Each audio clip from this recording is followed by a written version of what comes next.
નમસ્કાર દર્શક મિત્રો, મંતવ્ય ન્યૂઝ સાથે હું છું શિવાંગની. સ્વાગત છે આપનું અમારી વિશેષ રજૂઆતમાં.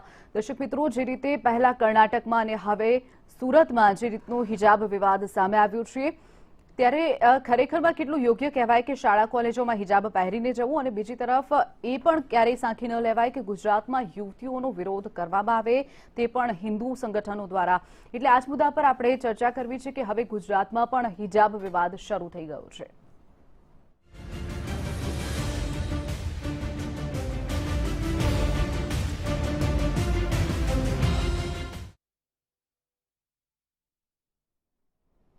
ગુજરાતના દ્વારે હિજાબ વિવાદ. હિજાબ જે રીતે પહેરીને યુવતીઓ પીપી સવાણી સ્કૂલ જે સુરતમાં આવેલી છે ત્યાં પરીક્ષા આપવા માટે પહોંચી હતી, અને ઘટનાની જાણ થતાં જ કેટલાક હિન્દુ સંગઠનોના યુવાનો પણ ત્યાં વિરોધ કરવા માટે આવી પહોંચ્યા હતા. પોલીસને ઘટનાની જાણ થતાં જ પોલીસનો કાફલો ઘટના સ્થળે દોડી આવ્યો હતો. લગભગ હાલ ત્યાં પરીક્ષા અત્યારે ચાલી રહી છે અને પોલીસનો કાફલો પણ ત્યાં ખડકી દેવામાં આવ્યો છે. બીજી તરફ જે હિન્દુ યુવાનો દ્વારા વિરોધ કરવા માટે તેઓ ત્યાં પહોંચ્યા હતા, તે તમામની અટકાયત કરી લેવામાં આવી છે અને હજુ પણ ત્યાં પોલીસ પેટ્રોલિંગ કરી રહી છે. પોલીસનો કાફલો ખડકી દેવામાં આવ્યો છે. કોઈપણ પ્રકારની ઘટના અથવા તો આ યુવતીઓનો વિરોધ ન કરવામાં આવે તેની માટે ત્યાં પોલીસ તૈનાત કરી દેવામાં આવી છે. સ્થાનિકોએ અને હિન્દુ સંગઠનોએ આ યુવતીઓનો વિરોધ કર્યો હતો. પોલીસે વીએચપીના 7 થી 8 કાર્યકર્તાઓને ડિટેન કર્યા છે. વીએચપી દ્વારા ઉગ્ર સૂત્રોચ્ચાર કરવામાં આવ્યા હતા. બીજી તરફ ઘટનાની વાત કરવામાં આવે તો પીપી સવાણી સ્કૂલમાં જે પરીક્ષા યોજાઈ છે, આ પરીક્ષામાં એક સફેદ કલરની મારુતિ વાનમાં 5 થી 6 યુવતીઓને, હિજાબ પહેરેલી યુવતીઓને એક ગાડી આવી અને શાળાના દ્વાર બહાર મૂકી જાય છે, અને ત્યારબાદ આ વિદ્યાર્થીનીઓ શાળામાં પ્રવેશ મેળવે છે અને ત્યારબાદ આ સમગ્ર વિવાદ સામે આવ્યો છે. ખરેખરમાં આ યુવતીઓ રૂટીનમાં પણ કહી શકાય કે હિજાબ પહેરે છે કે પછી માત્ર શાળા કોલેજોમાં દેખાડા માટે આ યુવતીઓએ આ પ્રકારનું હિજાબ પહેરીને પરીક્ષા આપવા માટે આવી છે, તે પણ એક તપાસ થવી જોઈએ. કર્ણાટકમાં જે હિજાબ વિવાદ સામે આવ્યો હતો, વકર્યો હતો, ત્યારબાદ હવે સુરતમાં પણ હિજાબ વિવાદ સામે આવ્યો છે. ત્યારે સવાલ એ થાય છે કે કર્ણાટકથી જે હિજાબ વિવાદ નીકળ્યો છે, હજુ પણ કેટલા રાજ્યોને દઝાડશે તે જોવાનું રહેશે. શું હિજાબ મુસ્લિમ મહિલાઓના પહેરવેશનું અનિવાર્ય અંગ છે? હવે ગુજરાતમાં પણ હિજાબ વિવાદ વકર્યો છે. સુરત પહોંચ્યો છે હિજાબ વિવાદ.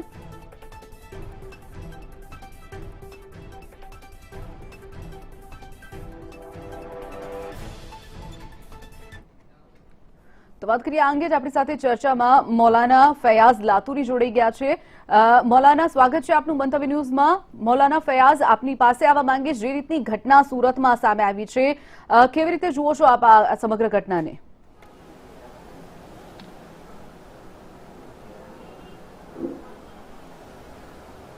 देखिए, हमारे भारत देश की ये शान है, यहाँ पर हिंदू, मुस्लिम, सिख, ईसाई सब बहुत शान शौकत से और अपने संविधान के साथ जीते हैं.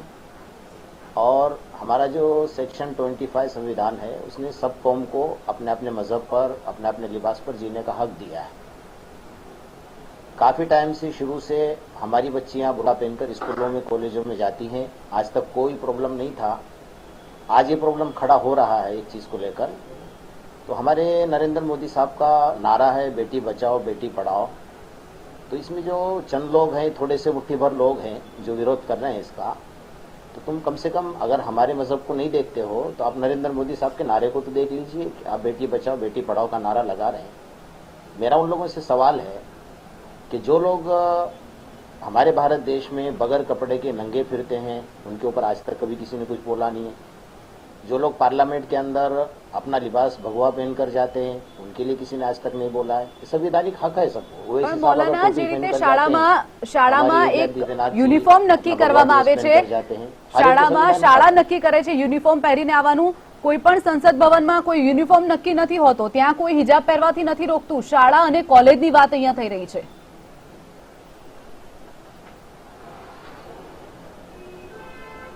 हाँ, तो कॉलेज की बात, चाला की बात ही कर रहा हूँ कि आज तक मुझे ये बताइए, आज तक कभी विरोध नहीं हुआ. आज विरोध होने का मीनिंग क्या है, मैं ये पूछ रहा हूँ.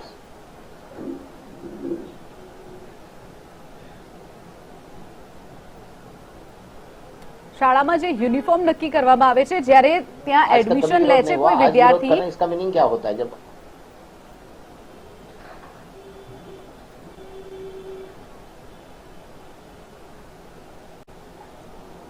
हाँ, तो मैडम मैं शाला की बात कर रहा हूँ, कॉलेज की बात कर रहा हूँ कि कॉलेज भी जो चलते हैं वो संविधान के मातहत चलते हैं। सेक्शन 25 जो संविधान है हमारा, उसके अंदर जो दिया हुआ है, तो जो कॉलेज स्कूल चलते हैं उनका यूनिफॉर्म है, यूनिफॉर्म पहनते हैं। ऊपर से अगर कोई लड़की हिजाब या बुर्का, बहुत सारे लोग तो ऐसे हैं कि उनको हिजाब का पता ही नहीं कि हिजाब क्या चीज होती है, बुर्का क्या चीज होती है।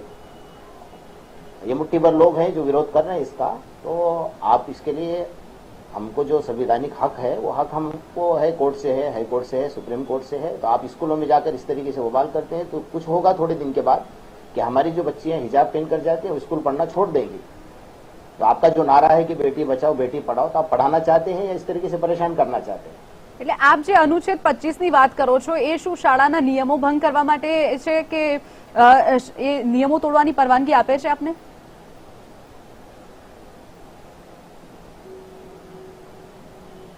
क्या बोल रहे हैं, वापस बोलिए, सॉरी।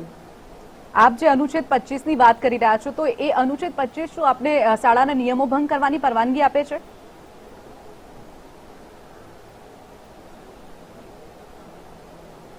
नहीं, तो शाला किसके तहत चलती है? शाला भी तो चलती है तो संविधान के मातहत ही चलती है ना। संविधान, शाला ने अगर बनाया है यूनिफॉर्म अपना तो वो भी संविधान के मातहत बनाया है। तो उसमें ऐसा तो नहीं है कि भाई लड़की बगैर हिजाब के बगैर बुर्के के आ सकती है, ऐसा तो कोई शाला में है ही नहीं, आज तक था भी नहीं। अगर आप इलेक्शन को लेकर सामने ये मुद्दा रख रहे हैं तो आपका मुद्दा गलत है, क्योंकि जब इलेक्शन का टाइम आता है तभी ये मुद्दे खड़े होते हैं। हमारे भारत देश की शान है कि हिंदू हिंदू की जगह पर अपने कपड़े पहन कर रहे, मुसलमान मुसलमान अपने कपड़े पहन कर जाए। तो हमारे हिंदुस्तान की जो शान है उसको आप क्यों मिटाना चाहते हैं? हमारा सवाल ये है आपसे। આપણે કર્ણાટકમાં જોયું છે કે જે યુવતી શાળામાં હિજાબ પહેરવાનો વિવાદ લઈને આવી હતી, તેણે જીદ કરી હતી શાળામાં કે હિજાબ પહેરવાની પરમિશન આપવામાં આવે। આપણે તેના ફોટા અને વિડીયો પણ જોયા છે કે સોશિયલ મીડિયા પર તેના ફોટા કેવી રીતના હતા।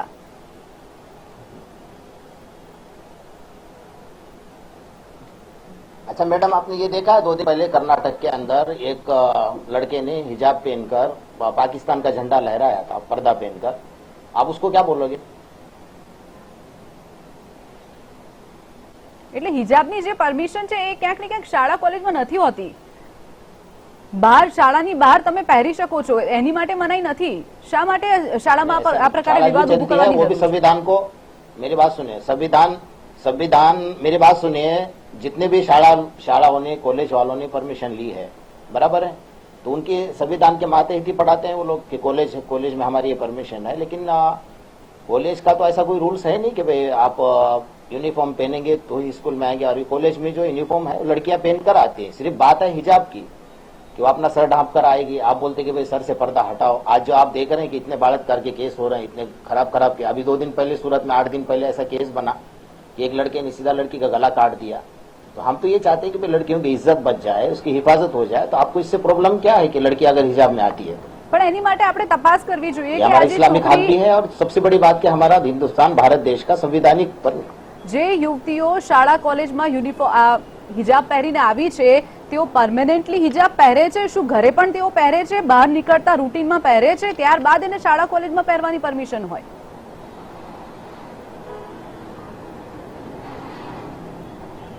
हाँ, तो पहनते हैं, रेगुलर पहनते हैं, वही आते हैं। जो रेगुलर नहीं पहनते वो ऐसे बहुत सारी लड़कियां भी हैं जो रेगुलर नहीं पहनते हैं। उसके ऊपर हमारा कोई, हम किसी को जबरदस्ती नहीं कर सकते हैं, और कोई स्कूल कॉलेज वाले भी जबरदस्ती नहीं कर सकते कि आप हिजाब पहनकर नहीं आ सकते, समझे ना। जो नहीं पहनते ठीक है, उनकी मर्जी की बात है, हम किसी भी जबरदस्ती ठोक भी नहीं सकते। और जो पहन कर आते हैं उन पे भी जबरदस्ती नहीं कर सकते कि हिजाब निकाल कर आ जाओ। કર્ણાટકમાં જે उसमें હિજાબ लड़की की વિવાદ, इज्जत की हिफाजत है, वो अपना प्रोटेक्शन चाहती है, और सबसे बड़ी बात हमको संवैधानिक हक है। કર્ણાટકમાં જે હિજાબ વિવાદ સામે આવ્યો, આંતરરાષ્ટ્રીય ષડયંત્ર માનો છો આપ?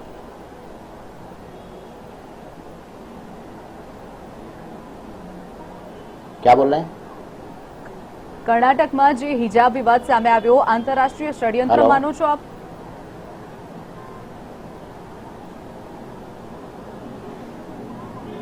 हाँ, षड्यंत्र भी है ना। एक कर्नाटक में जो हुआ है, ये वहाँ बीजेपी की गवर्नमेंट है, आपको पता है, और ये बिल्कुल इलेक्शन के सामने लाकर ये खड़ा किया है। ऐसा होना नहीं चाहिए, हम ये कहते हैं। आप इलेक्शन को लेके इस तरीके से मजहबी, और हमारे हिंदुस्तान में जो हिंदू मुस्लिम मिलजुल कर रहते हैं, एक शान है, उसको आप क्यों मिटाना चाहते हैं? अब ये मोहब्बत से रहते हैं, स्कूल कॉलेज में सभी बच्चे आप पढ़ते हैं, हर धर्म की हर मजहब की बच्ची पढ़ती है, तो हर धर्म हर मजहब के बच्ची को आपके कोई घूंघट ओढ़ कर आती है। राजस्थान में आपने देखा हमारी माए बहनें घूंघट ओढ़ कर आती है, उसी को हिजाब बोलते हैं। मुस्लिम में बुर्का पहनते हैं, उसको हिजाब बोलते हैं। तो आप क्यों किसी का घूंघट और हिजाब छीनना चाहते हैं? એટલે ભારતને ફરી એક વખત ધાર્મિક પ્રતીકોનું કહી શકાય કે રાજનીતિમાં આપ ફસાવાની પ્રયાસ કરી રહ્યા છો તેવું કહી શકાય?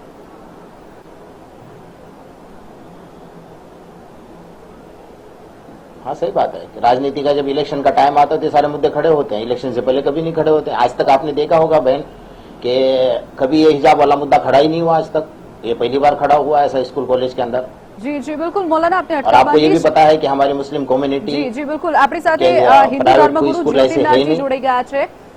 જ્યોતિનાથજી મહારાજ સ્વાગત છે આપનું મંતવ્ય ન્યૂઝમાં। જે રીતની ઘટના સુરતમાં સામે આવી છે, કર્ણાટક બાદ હવે સુરતમાં પણ હિજાબ વિવાદ વકર્યો છે, કેવી રીતે જુઓ છો આપ આ ઘટનાને? આ આતી કરીને ઉભો કરેલો સોશિયલ વોર જેવો પ્રશ્ન છે। એકચ્યુઅલી ખર આ વિષય હોય જ નહીં, કારણ કે આટલા વર્ષોથી સ્કૂલમાં કોલેજમાં જતી દીકરીઓ કોઈ દિવસ પોતાના ધર્મના પ્રતીક લઈને જવું એ યોગ્ય નહોતી માનતી। અને તે આ એક નવું ઊભું કરેલું સ્કૂલોના કોડ ઓફ કન્ડક્ટ હોય, કોલેજના કોડ ઓફ કન્ડક્ટ હોય, તેને દરેકે માનવું જોઈએ। અને આ ક્યાંક વિરુદ્ધ થવાથી એનો ખોટો મેસેજ જઈ રહ્યો છે અને સમાજની અંદર ખોટી રીતે કોમી વૈમનસ્ય ઊભી કરવાનો આ 100% કોશિશ છે। શાળા કોલેજોમાં આ પ્રકારે હિજાબ પહેરીને જવું કેટલું યોગ્ય સ્વામીજી? 4 આના બિલી દરેક સ્કૂલમાં કોલેજમાં પોતાનો ડ્રેસ કોડ હોય છે। ડ્રેસ કોડ એટલા માટે રાખવામાં આવે છે કે નાત જાત ધર્મ કે એનથી ઉપર જતા રહો તો કોઈ પણ પૈસાદાર તવંગર એવો કોઈ ભેદભાવ ન રહે, એટલા માટે આ રીતના ડ્રેસ કોડ આપવામાં આવ્યો। પરંતુ સ્વામીજી બીજી તરફ એક ઘટના એ પણ સામે આવી છે કે જે વીએચપીના જે કાર્યકર્તાઓ છે ત્યાં શાળાએ પહોંચી અને વિરોધ કરવા માટે પહોંચ્યા હતા, તે પણ યોગ્ય ન કહી શકાય કે જે યુવતીઓ પરીક્ષા આપવા આવી હતી તેનો વિરોધ કરવા પહોંચ્યા હતા? ના, એક આખું ઊભું કરેલું ક્યાંક એવું લાગી રહ્યું છે, કારણ કે પેલી હિજાબ પહેરીને આવી તો ખબર કેવી રીતે પડી વીએચપી વાળા તાત્કાલિક આવી ગયા। ક્યાંક ને ક્યાંક અને આવું આ રીતનો વિરોધ કરવા આવું જે તે એક્શન લેવા હોય તો શાળા સંચાલકોએ લેવા જોઈએ। એટલે ક્યાંક ને ક્યાંક ઇલેક્શન નજીક આવે ત્યારે જ આ બધી ઘટનાઓ સતત સામે આવવા લાગે છે તેવું માનો છો આપ? ખરેખર તો વોટોનું ધ્રુવીકરણ કરવા માટે જે કર્ણાટકની મેટર 2006ની છે, અત્યારની નથી। અને ત્યારથી આ બબાલ ચાલતી હતી, ફરી આપ્યું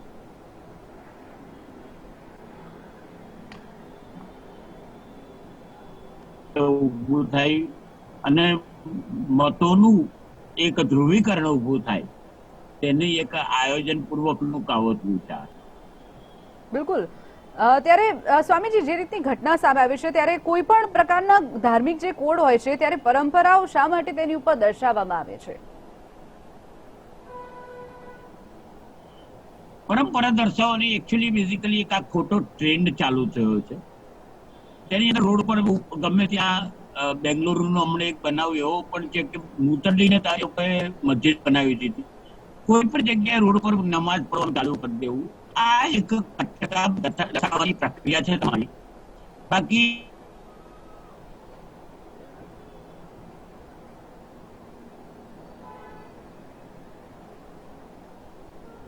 જી જી બિલકુલ લાગે છે સ્વામીજીનો અવાજ નથી આવી રહ્યો, સંપર્ક કપાઈ ગયો છે। મૌલાના વધુ એક વખત આપની પાસે આ માંગે, જે રીતની ઘટના કર્ણાટકમાં સામે આવી, શું લાગે છે આપને હજુ કેટલા રાજ્યોને દજાડશે આવી ઘટના? देखिए, अभी कर्नाटक में जो घटना सामने आई थी आपने देखा होगा, उसमें जो लड़के आए थे, देखिए अभी कर्नाटक में जो घटना सामने आई थी आपने देखा होगा, उसमें जो लड़के आए थे वो कोई लड़के ऐसे भी नहीं थे कि बजरंग दल वाले थे या आरएसएस के कुछ कार्यकर्ता थे। वो जो लड़के आए थे उन्होंने वहां से निकलने के बाद अपने जो भगवा झंडे पहने थे या पगड़ियां पहनी थी बाहर जाके सब निकाल के रख रहे थे, आपने वीडियो देखा होगा। तो ये तो क्या है, 200-500 रुपए में ऐसे लोग आते हैं और हमारे शांति के माहौल को बिगाड़ते हैं। तो हम नहीं कहते कि भाई बीजेपी में लोग ऐसे हैं या आरएसएस में लोग ऐसे हैं। ये कुछ लोगों को चुनकर लाते हैं 100-500 रुपए के और उन लोगों से दंगा करवा दें। आप जानते हैं, आप एक लेडीज हैं तो लेडीज की इज्जत कैसे करनी चाहिए कि एक लड़की के पीछे 50-100 लोगों को लगा दिया है, तो ये कॉलेज का मैसेज क्या जाएगा? भाई कॉलेज के अंदर आप नफरत की तालीम देना चाहते हैं, कॉलेज के अंदर आप भेदभाव सिखाना चाहते हैं बच्चों को, क्या करना चाहते हैं? ये गलत बात है। कोई भी समाज में, कोई भी धर्म में इसकी परमिशन नहीं है। ऐसा नहीं कि मैं इस्लाम धर्म की बात कर रहा हूं, आप कोई भी धर्म में जाइए, कोई भी धर्म में नारी को વાત કરીએ કે અત્યાર સુધી આ ઘટના सम्मान સામે दिया। ના આવી અને અચાનકથી એકાએક સમગ્ર દેશમાં ધાર્મિક પ્રતીકોના મામલામાં ચગવાના શરૂ થઈ ગયા છે। ધાર્મિક પ્રતીકોની રાજનીતિ અચાનક સપાટી ઉપર આવવાના ઘણા બધા કારણો છે। જે પ્રકારે આઈબી ના રિપોર્ટના ચર્ચા મીડિયાની અંદર હતી અને એની અંદર એક આંતરરાષ્ટ્રીય ષડયંત્ર આઈએસઆઈ ની લિંક અને એસએફજે ની એક મિલીભગતની વાત કરવામાં આવી હતી। એ પ્રકારની વાત અત્યારે કર્ણાટકની અંદર થઈ રહી છે અને આ હિજાબ વિવાદને ધીમે ધીમે આખા દેશની અંદર આગળ વધારવા માટેની કોશિશ થઈ રહી જી છે। જી બિલકુલ આનંદભાઈ, આપને અટકાવવા માંગીશ। જે રીતની ઘટના સતત સામે આવે છે ત્યારે અચાનકથી જ આ સમગ્ર ઘટનાઓ શા માટે સામે આવે છે? મૌલાના, આપનું શું કહેવું છે આ અંગે? अचानक घटना सामने आने का मतलब ये है कि आप इलेक्शन के मुद्दे को सामने रखते हो, तो आप इलेक्शन के मुद्दे से घटना सामने आने का मतलब ये है कि आप इलेक्शन के मुद्दे को सामने रखते हो, तो आप इलेक्शन के मुद्दे से इलेक्शन लड़िए, आपका जो संवैधानिक हक है वो हासिल कीजिए। लेकिन आप इस तरीके से समाज के लोगों को टारगेट बनाकर और खास तौर पे महिला को और लड़कियों को, स्कूल कॉलेज में पढ़ने वाली लड़कियों को टारगेट बनाकर इलेक्शन जीतना चाहते हैं, तो मैं नहीं समझता हूँ कि ये अक्लमंद इंसान का काम है। ये तो गिरे से गिरा हुआ इंसान भी ऐसी हरकत नहीं कर सकता। बेटी किसी की भी हो, मुस्लिम हो, हिंदू हो, कोई भी बेटी हो, नारी को एक सम्मान दिया हुआ है। और सबसे पहले हजरत मोहम्मद पैगंबर सल्लल्लाहु अलैहि वसल्लम ने जो बेटी बचाओ का नारा लगाया तो बेटियों को बचाया था, तो उनकी इज्जत बचाना ये हम सबकी और गवर्नमेंट की जिम्मेदारी है। वो जितना हिजाब में रहेगी, पर्दे में रहेगी, घूंघट में रहेगी, उसका अपना प्रोटेक्शन है, उसको आप छीन नहीं सकते हैं। બિલકુલ આનંદભાઈ, જે રીતની ચર્ચા આપણે કરી રહ્યા હતા કે ભાઈ અચાનકથી એકાએક જ આ તમામ જે ધાર્મિક જે ચિહ્નોના જે કિસ્સાઓ છે બનવા लाग्યા છે સમગ્ર ભારતભરમાં, શું કહેશો આ અંગે? એ પહેલા મારે થોડા સવાલો મૌલાનાને પૂછવા છે। પહેલો સવાલ મૌલાના આપને પૂછવો છે કે આ જે હિજાબ વિવાદ થયો કર્ણાટકની અંદર, એમાં જે મુસ્કાનનું નામ આવે છે એના એવા પણ ફોટા છે કે જેમાં સ્કૂલની અંદર, કોલેજની અંદર, બહાર એ હિજાબ વગર જોવા મળે છે। બીજી વસ્તુ, જે યુવાનોએ વિરોધ કર્યો હતો, સૂત્રોચ્ચાર કર્યો હતો, એ યુવાનોએ શું આ યુવતીની છેડતી કરી હતી? નંબર 3, સુરતની અંદર જે ઘટના બની એ ઘટનાની અંદર એક પણ વીએચપી બજરંગ દળના કાર્યકર્તાએ કોઈ પણ મહિલા સાથે ગેરવર્તણૂક કરી, એમના કપડા ખેંચ્યા, એમને કોઈ પ્રકારની ગેરવર્તન કરી અને એમના જે સ્ત્રીની જે આદર છે એને ઠેસ પહોંચાડવાની કોશિશ કરી।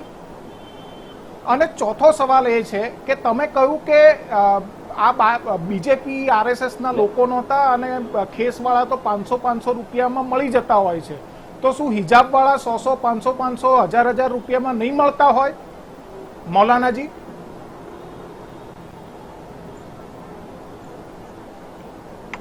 हाँ, तो मैं आपको यही बोल रहा हूँ कि आज से कर्नाटक में आपने 3-4 दिन पहले देखा होगा कि एक लड़का बुर्का पहन के आया था और पाकिस्तान का झंडा लहराया था, तो वो किसने लाया था सर? मैं जो पूछ रहा हूँ उसका जवाब दीजिए ना आप।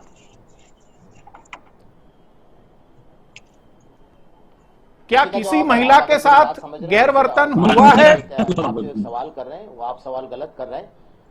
वो आप तय करेंगे, मैं कैसा सवाल करूंगा, क्या करूंगा? सवाल मैंने सुने, आप खामोशी से जवाब सुन लीजिए। मैंने ये नहीं बोला कि हाँ, क्या बोल रहे हैं आप? आज तक आपको हिजाब का मुद्दा नहीं नड़ा, आप कैसे नड़ गए? आपको एकदम आज तक नहीं याद रहा था ये नियम है, ये पुरस्कार है, ये सिस्टम है।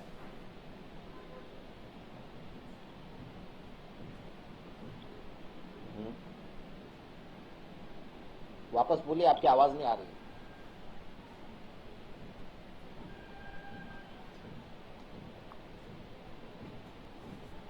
એક આ આયોજિત કાવતરું છે, ખરેખર પ્રજાને ભ્રમિત કરીને કોમી વૈમનસ્ય ઉભું કરવામાં એમાં મૌલાનાઓ પણ સાથ આપે છે। ખરેખર આ કટ્ટરતા દેશ માટે નુકસાન કરતા છે, કેમ ભૂલી જાય? रखो, मैंने आपको ये नहीं बोला, आपने गलत सवाल किया है। मैंने ये नहीं बोला कि बीजेपी और अरे आरएसएस क्या के लोग पूछना ऐसे चाहिए वो लोगों भी को आप खरीद तय के करोगे लाते हैं। क्या? आप गलत सवाल कर रहे हैं। मैंने यूँ बोला कि ये जो फितने फसाद करते हैं ना, ये 500,000 लोगों पे आगे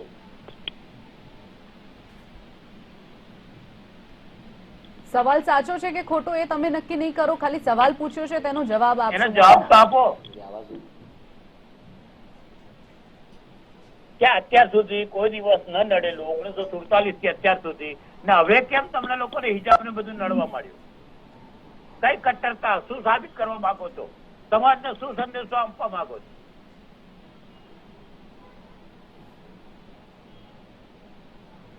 આનંદભાઈ, લાગે છે મૌલાનાનો સંપર્ક નથી થઈ રહ્યો, તેમને અવાજ પ્રોપર નથી જઈ શકતો.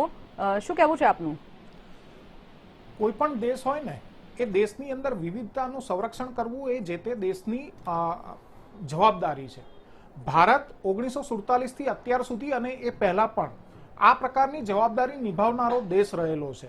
ભારતના બંધારણે લઘુમતીઓને, કે જેની અંદર મુસ્લિમ, શીખ, બૌદ્ધ, જૈન, પારસી, યહૂદી અને એ સિવાયની જે લઘુમતીઓ છે એ તમામ લઘુમતીઓ ભાષાકીય અને ધાર્મિક એ લઘુમતીઓને આ પ્રકારના અધિકારો આપ્યા છે.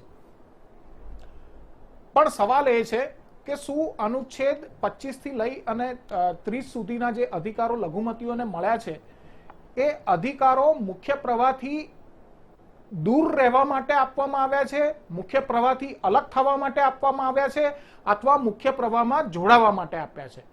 જો મુખ્ય પ્રવાહમાં સામેલ રહી અને વિવિધતાઓનું સંરક્ષણ થતું હોય તો એની સામે કોઈ વાંધો ક્યારેય કોઈને થયો નથી, થવાનો નથી અને થશે નહીં.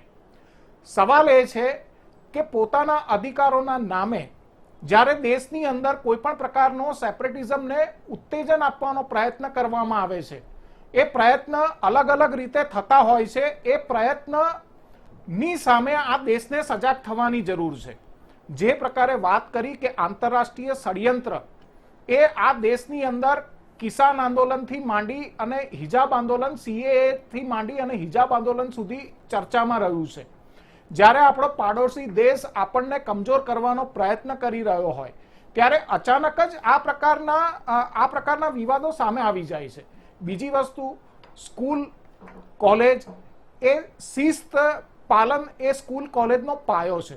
આ વાત હું માનું છું કે ડોક્ટર જ્યોતિર્નાથ અને મૌલાના બંને આ વાતને સાથે સહમત થશે કે સ્કૂલ કોલેજની એક શિસ્ત હોય છે. આ શિસ્ત પાલનની અંદર ગણવેશની પણ એક ભૂમિકા હોય છે. ઊંચ નીચ, પૈસાદાર ગરીબ, આ ધર્મનો પેલા ધર્મનો, આ જાતિનો પેલી જાતિનો, આ જે બાબતો છે એ બાબતો ગણવેશ એ ગૌણ કરી નાખે છે. ગણવેશની એટલા માટે જરૂર છે. જો ગણવેશની અંદર હિજાબ કે બુરખો સામેલ હોય તો એ પહેરવામાં શું વાંધો હોય? પણ જે સ્કૂલની અંદર ગણવેશની અંદર આ વસ્તુઓ સામેલ નથી, એને સામેલ કરી અને વિવાદ ઉભો કરવો એ કયા પ્રકારનો ન્યાય છે? ઘણા તર્કો એવા કરવામાં આવે છે કે સંસદની અંદર અમુક લોકો ભગવા પહેરીને જાય છે, અમુક લોકો શેરવાની પહેરીને જાય છે. મારો સવાલ એ છે કે શું સંસદ એ સ્કૂલ છે? શું સંસદની અંદર ગણવેશનો લઈને કોઈ નિયમ છે? શું સંસદની અંદર કોઈ ડ્રેસ કોડ છે? બિલકુલ. શું સંસદની અંદર બુરખો પહેરનારાનો કોઈ વિરોધ થયો છે? જો સંસદની અંદર શેરવાની પહેરનારાનો કોઈ વિરોધ થયો છે? જે રીતની ઘટના સામે આવી છે, આપનું શું કહેવું છે? જે આ એક બાદ એક ઘટનાઓ શરૂ થઈ ગઈ છે ત્યારે ટૂંકમાં જણાવશો, સમયનો અભાવ છે, ત્યારે આવનારા યુવા જનરેશન ઉપર આ ઘટનાની કેવી અસર થશે? એકચ્યુઅલી આવનાર યુવા જનરેશન જે ભણેલું ગણેલું થઈ રહ્યો છે, જે શિસ્ત શીખવાનું છે, ત્યાં આગળ કટ્ટરતા વધતી જાય છે. અનુપભાઈ જે કહેતા હતા, હું એ વાત સાથે એગ્રી છું. હું કામ કહું છું કે ગણવેશ એ ઘણી જગ્યાએ ભેદભાવને દૂર કરવાની વાત છે. સમાજમાં વિવિધતા અને એકતાની વાત કરવામાં આવે છે, તેની જગ્યાએ એકતામાં વિવિધતા ઉભી કરી અને ક્યાંક કોમી વૈમનસ્ય ફરી કહું કે ઉભું કરવા માટેનું આ એક ષડયંત્ર છે અને આને સોશિયલ વોર કહેવાય. આ સોશિયલ વોર સમાજ માટે, બિલકુલ, બહુ સાચી વાત છે. બિલકુલ, ચોક્કસથી. જ્યોતિનાથજી સ્વામી સાથે જ મૌલાના અને આનંદભાઈ આપ અમારી સાથે ચર્ચામાં જોડાયા તે બદલ આભાર આપનો. દર્શક મિત્રો, જે રીતની ઘટના સામે આવી છે, કર્ણાટકથી તેની શરૂઆત થઈ અને અત્યારે સુરત સુધી તેની આગ પહોંચી છે. હજુ પણ આ પ્રકારની જે હિજાબ વિવાદ છે તે અન્ય કેટલા રાજ્યોને દજાડશે તે જોવાનું રહ્યું. આ સાથે ચર્ચામાં અત્યારે બસ આટલું જ. રજા આપશો. નમસ્કાર.